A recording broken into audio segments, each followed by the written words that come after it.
कई सालों से सांसद एवं विधानसभा में 1/3 महिला आरक्षण बिल पास होने को पड़ा हुआ है, परंतु अचानक से ये बिल पास हो गया है। क्या कारण है इस बिल के अचानक से पास होने का? और क्या सच में महिलाओं को 33% जो कि चुनाव में भागीदारी प्राप्त हो गई है या फिर नहीं? इससे जानते हैं आगे वीडियो में और समझते हैं कि इसके पीछे क्या क्या कार्य हो रहे हैं। तो सबसे पहले हम बात करते हैं महिला आरक्षण संशोधन ड्रॉप को केंद्र में मंजूरी दे दी गई है। इसी महीने पारित होने की संभावना है और मोदी जी बोले हैं यह भारत की करोड़ों महिलाओं की उम्मीद की एक झलक है। ये है न्यूज़। अब खबर की बात करते हैं तो केंद्र सरकार ने महिला आरक्षण संशोधन जो कि ड्रॉफ्ट को मंजूरी दे दी है और इसी महीने जो कि संसद में ये पास होने की पूरी तरीके से संभावनाएं हैं और नरेंद्र मोदी ने इससे महिलाओं की उम्मीदों की झलक भी बताया है कि ये जो बिल पास होगा और इससे क्या होगा कि महिलाएं अब चुनाव में भागीदारी लेंगी और अधिक महिलाएं जो कि एक तरीके से लोकतंत्र में भागीदारी देंगी। नरेंद्र मोदी जी जो भारत के प्रधानमंत्री हैं, उनका कहना है महिलाओं के लिए एक उम्मीद की झलक के तौर पर इसे देखा जा रहा है। वहीं यह भारत की राजनीति में एक बड़ा बदलाव भी देखा जा रहा है क्योंकि ये बिल बहुत पहले से पारित हुआ था और अब लाया गया था परंतु पारित नहीं हुआ था।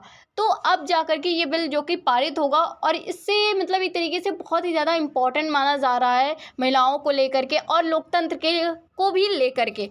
तो ये जो कि खबर है वहीं पर महिला आरक्षण बिल क्या है तो लोकसभा और राज्य विधानसभा में महिलाओं की जो कि भागीदारी 33% सीट आरक्षित हो जाए महिलाओं के लिए और यही जो कि इसी बिल के थ्रू जो कि हो सकता है। एंड यह आरक्षण जो कि SC और ST जो कि आरक्षित सीटों में भी जो कि लागू होगा, मतलब अगर SC ST की महिलाएं हैं उन पर भी जो कि ये सारी चीज़ें लागू होंगी। एंड उद्देश्य क्या है कि महिलाओं की राजनीतिक प्रतिनिधित्व को बढ़ाना, एक तरीके से महिलाएं भी लोकतंत्र में भागीदारी दें और महिलाएं भी भारत या कहा जाए तो अब भारत जैसे राष्ट्रों को आगे बढ़ाएं। एंड ऐतिहासिक पृष्ठभूमि की बात करें तो पहली बार 1996 में ये बिल पास हुआ था। कई बार संसद में ये लाया गया था लेकिन पास नहीं हुआ था, परंतु 2010 की राज्यसभा में इसे पास कर दिया गया था। फिर लोकसभा में ये अटक गया था, एक तरीके से वहाँ पर पारित नहीं हुआ था। तो अब नए रूप में ये फिर से लाया जा रहा और अब से जो कि पूरी तरह से संभावना है कि ये अब इसी महीने में जो कि पारित हो जाएगा। वहीं पर महिला बिल जो कि आरक्षण बिल की टाइमलाइन की बात करें तो 1996 में जो यूनाइटेड फ्रंट की देवगौड़ा सरकार है उन्होंने विधेयक लेकर के आई थी और सरकार को समर्थन देने वाली कई पार्टियों ने इसका विरोध भी किया था एंड स्टैंडिंग कमेटी को भी भेजा गया था परंतु बिल पास नहीं हुआ था। फिर 1998 में 13 जुलाई को अटल की NDA सरकार ने लोकसभा में बिल पास किया था परंतु RJD जो सांसद सुरेंद्र प्रसाद यादव थे उन्होंने बिल की कॉपी ही फाड़ दी थी। फिर 1998 में क्या हुआ कि 14 जुलाई को सरकार ने लोकसभा में फिर से इसे पारित किया और फिर बहुत सारे हंगामे विरोध हुए और फिर पेश नहीं हो पाया बिल। फिर 1998 में 11 दिसंबर को लोकसभा में जो कि बिल पेश करने की कोशिश की गई परंतु सपा के सांसद दारोगा प्रसाद स्पीकर पोडियम तक पहुंच गया था परंतु फिर भी पास नहीं हुआ।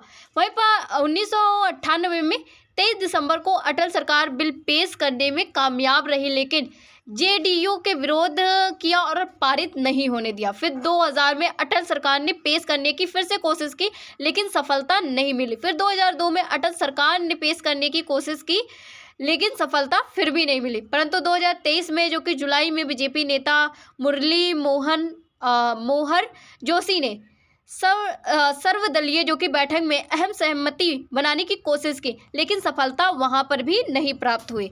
तो इस तरीके से इतने ज़्यादा ये बिल जो 1996 से ये बिल जो कि आया था समर्थन के लिए, एक तरीके से बिल पेश किया गया था परंतु इसे आज पारित होने में जो कि बहुत सारे साल लग चुके हैं। वहीं 2008 में मनमोहन सरकार ने भी 6 मई को राज्यसभा में विधेयक को पारित किया था। खूब हंगामा हुआ, स्टैंडिंग जो कि कमेटी को भी भेजा गया परंतु पास नहीं हुआ और 2010 में एक काम अच्छा हुआ कि राज्यसभा में ये पास हो गया परंतु लोकसभा में ये फिर से पास नहीं हुआ और अब 2023 में मोदी सरकार ने नारी शक्ति वंदना अधिनियम के तहत इस विधेयक को पेश किया है और लोकसभा राज्यसभा दोनों द्वारा पारित भी हो चुका है। अब द्रौपदी मुर्मू की मंजूरी के बाद ये कानून बनेगा और 106वां जो संविधान संशोधन है इसके तहत इसे लाया गया है। वहीं पर अगर हम बात करें देश में संसदों में महिलाओं की मौजूदगी को लेकर के, तो लोकसभा में मौजूदगी जो कि कुल 541 सीटों पर जो कि 74 है महिलाएं, एंड इसमें देखा जाए तो कुल भागीदारी 13.9% है, मतलब 14% के आसपास।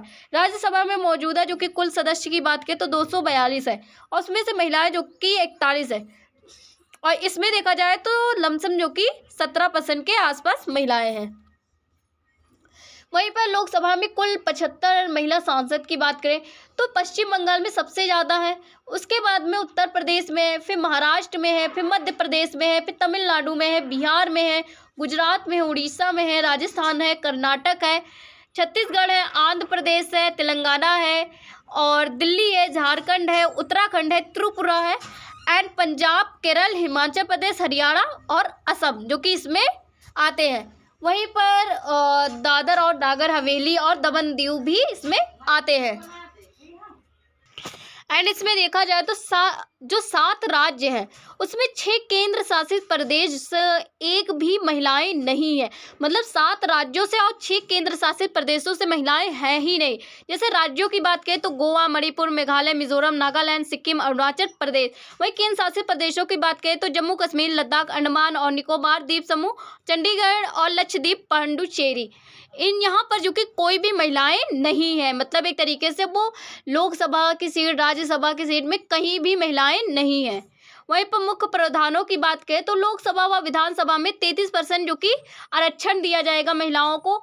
कुछ मतलब सीटें बदल सकती हैं, रोटेशन जो कि सिस्टम है, मतलब जैसे कि आज इस महिला ने कोई एक सीट उन्हें प्राप्त हुई तो अगली बार चुनाव में दूसरी सीट मिल सकती है, तो इससे चेंजिंग हो सकते हैं। लागू होने से पहले क्या होगा कि जनगणना की जाएगी और इसमें जनसंख्या जो कि पता करी जाएगी देश की। वहीं पर परिसीमन होगा, मतलब ये एक तरीके से ये तय किया जाएगा, जनसंख्या के हिसाब से सीटों को बांटा जाएगा, तो परिसीमन होगा तब जा करके ये एक तरीके से आरक्षण जो भी आया है बिल, ये एक तरीके से सही कार्य करेगा।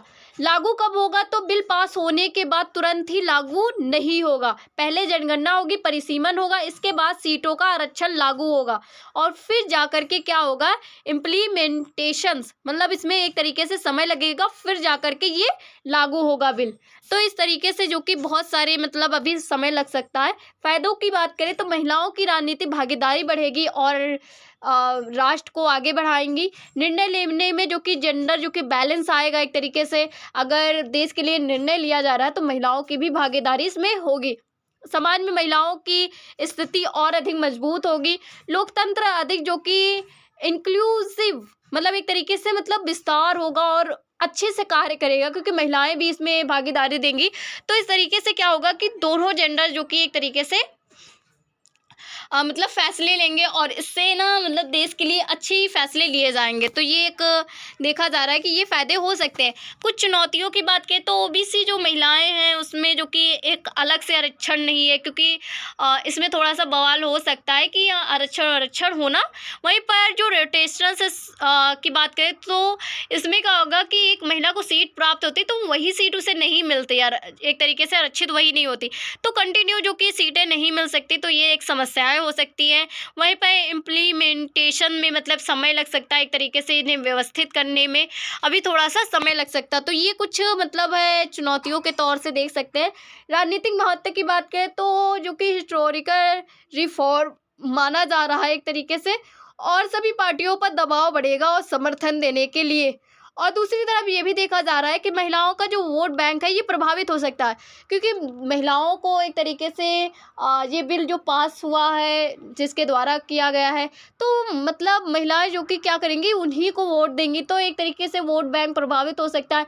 महिलाओं के लिए अच्छे अच्छे स्कीम उन्हें मतलब अच्छी अच्छी स्कीमें ला करके उनके वोटों को अपनी तरफ लेना, ये सारे कार्य हो सकते हैं।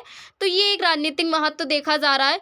संवैधानिक प्रावधान की बात करें तो भारतीय संविधान में नया जो कि संशोधन मतलब लगभग 106वां जो कि बोला जाता है संविधान संशोधन 2023 के तहत जो कि इसे लाया गया। लोकसभा में महिलाओं के लिए 33% जो कि आरक्षण है आर्टिकल 330 के ए में। वहीं पर राज्य विधानसभा में जो कि 332 ए में 33% आरक्षण की बात कही गई। इसमें SC ST जो कि सीटों में भी महिलाओं के लिए आरक्षण शामिल होगा। मतलब ये नहीं है कि सिर्फ और सिर्फ बड़ी जाति की महिलाओं को या मतलब कहा जाए जनरल या OBC, इसमें सारी महिलाएं आती है तो सब महिलाओं को एक तरीके से समान आरक्षण प्राप्त होगा। वहीं पर आर्टिकल जो कि 334 ए में आरक्षण की अवधि भी दी गई है, कुछ लागू होने की शर्तें भी दी गई है। वहीं पर इसमें ये भी कहा गया है परिसीमन के बाद ही जो कि ये लागू होगा और जो रोटेशन सिस्टम है ये भी जो कि इसमें समय समय पर बदलेगा, मतलब सीटें बदलती रहेंगी। तो हमने अभी इसकी बात की, तो इस तरीके से सीट और जो कि बदलती रहेगी। तो आप अपनी इस पर ज़रूर राय देना कि 33% जो कि आरक्षण आया है तो क्या ये महिलाओं के लिए फ़ायदे के लिए है या फिर नहीं, और अगर है तो क्या ये सच में राजनीति में जो कि बहुत ज़्यादा फ़ायदा देगा या फिर नहीं। तो आप जो कि कमेंट में ज़रूर बताना। Thank you for watching.